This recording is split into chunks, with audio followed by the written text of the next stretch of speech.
Typically, we are going to want to find the lengths of the sides because often our hypotenuse will be a force like a tension force or a gravitational force, and we will want to know the x and the y components. So notice I have put my right triangle at an angle. This often happens. And so the first thing that you always want to do is to establish kind of your coordinate system of x and y. So I am going to say that this is the x dimension, and up here we have the y. And so the question will be, what is fx and what is fy? And we are given the angle theta. So as we've talked about, we know that the sine of the angle theta is equal to the opposite side, which would be fy, over the adjacent side, which would be f. And if we want to find out what is the length of fy, so what is the component of f in the y direction, we would multiply both sides by f. So on the right side, I've got f divided by f. That is equal to 1, so we're going to cancel it. And we will end up with this result that fy is equal to f times the sine of theta. And similarly, if we want to know the component of fx, we would have cosine of theta is equal to fx over f, multiply both sides by f. That cancels, and we would have f cosine of theta is equal to the length of fx. Now, again, why would we need to do that? Suppose that I have a box and I am pulling it along the pavement with an angle. I'm just going to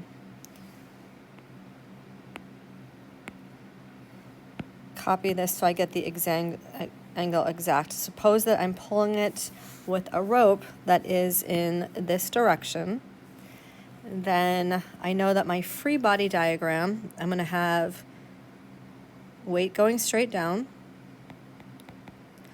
I'm going to have normal force going straight up, but I'm also going to have this component of force going in this direction, but I'm going to make it a little bit shorter. I can't make it shorter. I'm just going to do this shorter. Okay, that's the direction that it's going in. So this will be my perpendicular force on the box, and then this is going to be the tension in my rope going that way. So in order to figure out whether or not the box is in equilibrium, I need to find the component of this force that is in the x direction. So it's going this way, so I've got ftx, and then I've also got a component in the y direction, fty, and the idea is that ftx plus fty is equal to ft. So that is kind of my triangle, and then I can look at, in the y direction,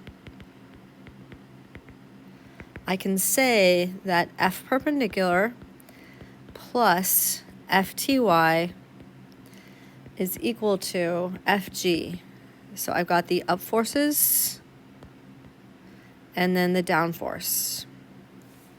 And then in the x direction,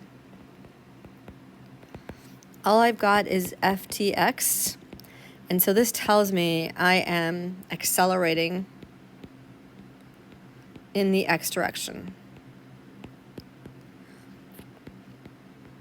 So this is why I divide things into components.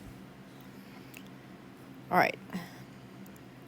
And then if I want to know what ftx is, I would say this is making some kind of angle theta. Usually you'll see a drawing where this is theta. And then I know that ftx, it's the adjacent side. So it is going to be ft, adjacent is cosine, times the cosine of theta. And fty is going to be ft times the sine of theta. And so in my y direction, I can say f perpendicular plus ft sine of theta is equal to fg, and I can solve for things like what is f perpendicular? And then over here, I would have ft cos theta, and that is just equal to my net force in f direction, or in the, sorry, x direction.